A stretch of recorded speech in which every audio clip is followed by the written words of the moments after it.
Welcome to Man Does Tech, where I solve the problems you didn't even know you had. In this video, I will explain how to make curry chawal.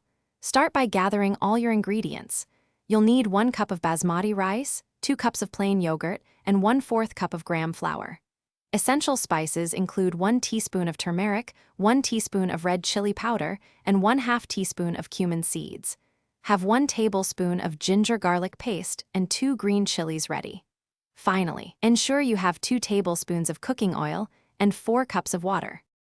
Next, let's prepare the curry base. In a bowl, whisk 2 cups of plain yogurt and 1/4 cup of gram flour until completely smooth, preventing any lumps. Heat 2 tablespoons of cooking oil in a large pot over medium heat. Add 1/2 teaspoon of cumin seeds and let them splutter. Sauté 1 tablespoon of ginger garlic paste and 2 chopped green chilies for about 1 minute. Then, stir in 1 teaspoon of turmeric and 1 teaspoon of red chili powder, cooking for 30 seconds. Now, it's time to cook the curry. Gradually pour the whisked yogurt and gram flour mixture into the pot, stirring continuously to prevent curdling. Bring the mixture to a gentle boil, then reduce the heat to low. Let the curry simmer for at least 20 to 25 minutes, allowing the flavors to meld and the curry to thicken. Remember to stir occasionally to ensure it cooks evenly and doesn't stick to the bottom of the pot. While your curry simmers, prepare your rice.